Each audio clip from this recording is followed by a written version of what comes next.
Hi అండి అందరికీ.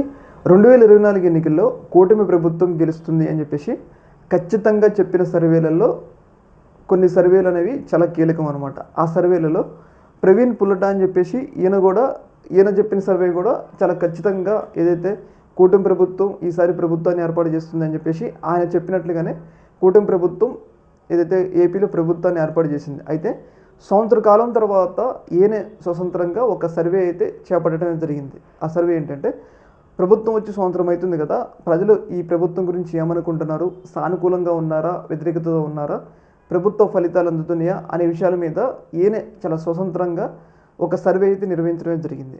ఆ సర్వేలో ఆయన కొన్ని కీలకమైన విషయాలు అయితే వెల్లడించడం జరిగింది. ముఖ్యంగా ఆయన ఏదైతే కాకినాడ సెగ్మెంట్కి సంబంధించిన కొన్ని వివరాలు అయితే వెల్లడించడం జరిగింది. మనందరికీ తెలుసు కాకినాడ సెగ్మెంట్ ఎందుకు అంత ముఖ్యమో అంటే, కాకినాడ సెగ్మెంట్లో అక్కడ పిఠాపురానికి సంబంధించిన పవన్ కళ్యాణ్ గారి నియోజకవర్గం కూడా అక్కడ ఉందన్నమాట. అయితే ఈ సందర్భంగా కాకినాడలో పరిస్థితి ఎలా ఉంది, కూటమి ప్రభుత్వం గెలిచిన తర్వాత ఇప్పుడు ప్రజలు కూటమి ప్రభుత్వం గురించి ఏమనుకుంటున్నారు అని చెప్పేసి ఆయన కొన్ని విషయాలు అయితే వెల్లడించడం జరిగింది. కాకినాడ ఎంపీ సెగ్మెంట్ ఆయన సర్వే చేసిన ప్రాంతం అనేది తుని, పత్తిపాడు, కాకినాడ సిటీ, రూరల్ ఎమ్మెల్యేలపై ప్రభుత్వంపై అసంతృప్తి అధికం. అంటే కాకినాడ సెగ్మెంట్లో తుని, పత్తిపాడు, కాకినాడ సిటీ, రూరల్ ఎమ్మెల్యేల ప్రభుత్వంపై తీవ్రమైన వ్యతిరేకత ఉందని చెప్పేసి క్లియర్గా చెప్పడం జరిగింది. పిఠాపురంలో ఎక్కువ ఆశలు పెట్టుకోవడం, పెద్దాపురంలో మిశ్రమ స్పందన కనిపిస్తుంది. పూర్తి గణాంకాలు IVRS RO రికార్డులు కూడా మీకోసం అందిస్తాం. అంటే ఇక్కడ ఆయన చెప్పింది ఏంటి అంటే, ముఖ్యంగా ఈ ప్రభుత్వం గెలిచిన తర్వాత కాకినాడలో మెజారిటీ నియోజకవర్గాల్లో ఎమ్మెల్యేలపై ప్రభుత్వంపై అసంతృప్తి కనిపిస్తుంది.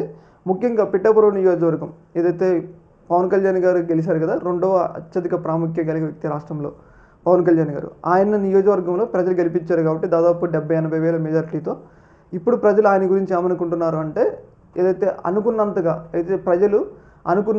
పవన్ కళ్యాణ్ గారు ఆడ పని చేయట్లేదు. అంటే ప్రజలు ఎక్కువ ఆశలు పెట్టుకున్నారు కాబట్టి పవన్ కళ్యాణ్ గారు ఆ స్థాయిలో పనిచేయట్లేదు అన్నట్లుగా ఈయన చెప్పడం జరిగింది. ముఖ్యంగా పెద్దాపురంలో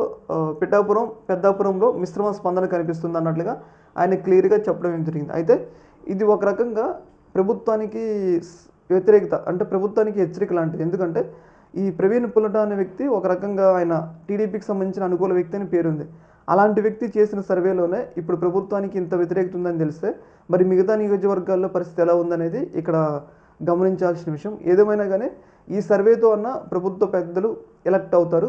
మరోవైపు అనేది ఈ సర్వేతో వైసీపీ పెద్దలు చాలా సంతోషంగా ఉన్నారు. ఎందుకంటే వాళ్ళకు సంబంధించిన అనుకూల వ్యక్తి నిర్వహించిన సర్వేలోనే ఎంత వ్యతిరేకత ఉన్నప్పుడు ఆటోమేటిక్గా ఇంకా ప్రభుత్వం మీద వ్యతిరేకత స్టార్ట్ అయింది అన్నట్లుగా వాళ్ళ ఆనందంలో వాళ్ళైతే ఉన్నారు. ఏదేమైనా కానీ పవన్ కళ్యాణ్ గారు ఇంకా పిఠాపురం నియోజకవర్గం మీద ఇంకా ఆయన ప్రత్యేకమైన దృష్టి పెట్టారని చెప్పేసి ఈ సర్వే ద్వారా మనకైతే తెలుస్తూ ఉందన్నమాట. ఈ యొక్క అంశంలో మీ యొక్క అభిప్రాయం కింద కామెంట్ తెలియజేయండి. Okay madam, thank you.